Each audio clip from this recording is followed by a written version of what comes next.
नाज़रीन, ठुल में पैरामेडिकल स्टाफ ऐं डॉक्टरनि मुतालबनि जी मञता लाइ ओपीडीज़ जो बाइकॉट करे एहतजाज कयो आहे। इन वारे सां तफ़सील ॿुधाइण जे लाइ वीडियो लिंक ते मौजूदु आहे हफ़ीज़ सूमरो।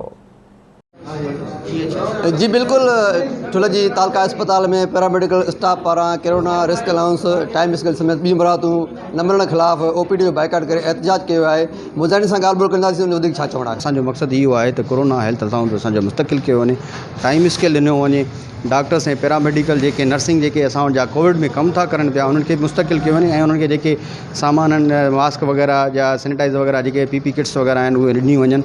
ऐं असां बिलावल भुट्टो साहब खां ऐं सैयद मुहम्मद अली शाह साहब खां अपील था कयूं त महिरबानी करे फ्रंट लाइन ते हेल्थ जा मुलाज़िम टी लहर जेका आहे तमामु ई दुश्वार ऐं ॾुखी लहर आहे। असां सभु बीठा आहियूं असांजे बचड़नि ते ऐं असां पंहिंजी ज़िंदगी रिस्क ते हाई रिस्क ते असां पंहिंजो कमु था कयूं, त महिरबानी करे असांजे मुतालबनि ते बि नज़र विधी। मुतालबा आहिनि उन में सरफ़हरिस्त टाइम स्केल आहे जेको पैरामेडिकल स्टाफ जो, ऐं उनखां अलावा तव्हांजो सनकोटा आहे 25% उहा बहाल कयो ऐं पैरामेडिकल जो सर्विस स्ट्रक्चर जेको सस्पेंड कयो वियो आहे।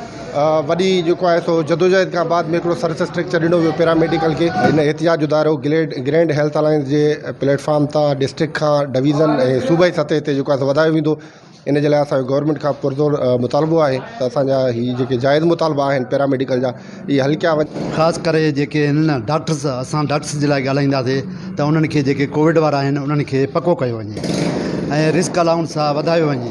कोरोना जी हिन जेकी वायरस जेको हले थी मुल्की लेवल जी, पर ईअं सम्झ त वर्ल्ड लेवल जी आहे, उन में जेके शुरूआती तौर ते जेको कमु आहे उहो असांजे पैरामेड ऐं डॉक्टर साहिबान जो आहे, जेके पाण हू पंहिंजी ज़िंदगी रिस्क ते खणी करे जेको आहे हिन कम में मसरूफ़ आहिनि।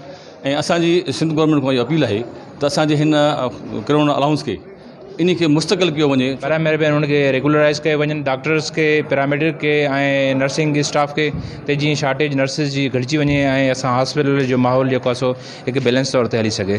जूं ऐं डॉक्टर्स जूं तव्हां ॻाल्हियूं ॿुधियूं, चवणु आहे त ख़ासि तौर ते कोरोना रिस्क अलाउंस ऐं टाइम स्केल समेत ॿी जूं मरातूं आहिनि उहे बहाल नथियूं कयूं वञनि। उन्हनि मुतालबो कयो आहे त फौरी तौर ते जेके जाइज़ मुतालबा आहिनि, जेके मरातूं आहिनि उहे जेके मुस्तक़िल कयूं वञनि। जी।